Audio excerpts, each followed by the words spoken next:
The 20th of October 2011 will mark the date in history that Libya was finally rid of Gaddafi. People have said celebrations will go on for weeks, and the date may possibly be celebrated every year.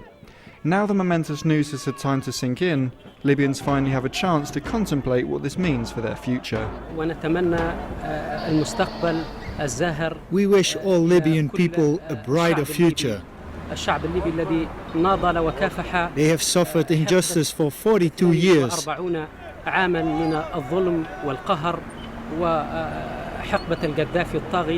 Gaddafi sat on our chest and suffocated us for more than 4 decades. I feel happy about the fall of the dictator. It's a joy I cannot describe.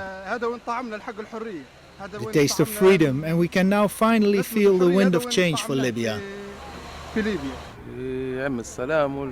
Hopefully peace and freedom will be spread all over Libya. We want the Libyan people to know what freedom is and get used to it.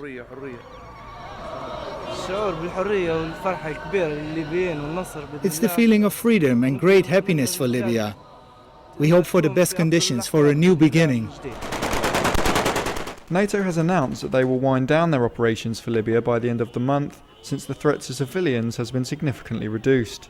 None of this would have been possible if it wasn't for the support of the air campaign provided by NATO, which protected civilians from attack by Gaddafi forces. We thank all the countries that helped and supported us. Without their support, Gaddafi would have wiped us out and killed all the Libyan people.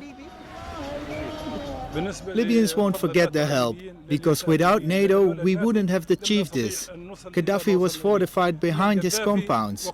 When we entered Bab al-Azizia and saw the fortress he had made, it would have taken 5,000 years for the Libyans to get through. Thank God, and thank NATO for helping Libyans to snatch their freedom from the dictator. There is clearly much gratitude for the role that NATO has played in the conflict, but also a pride that it was the Libyans themselves who decided their fate and ultimately took control of their country.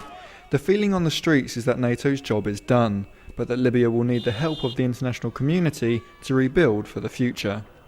I hope they will still help us, because we consider ourselves a new country which must rebuild itself.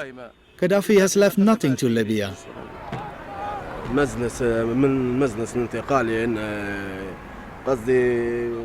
wish that the NTC talks to NATO about rebuilding and reconstruction. National Transitional Council de facto Prime Minister Mahmoud Jibril confirmed recently that elections in Libya would be within 8 months, the first democratic election in over 50 years. The pressure is on as people will want to see changes, proving that the struggle over the last 9 months has been worth it. The NTC will be facing so many obstacles because Gaddafi has left them with so many problems.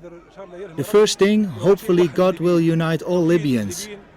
Let us forget about the past and turn the page on Gaddafi. Let's build a new Libya, one which is based on democracy and freedom, and live as other people live. This is the NATO channel reporting from Tripoli.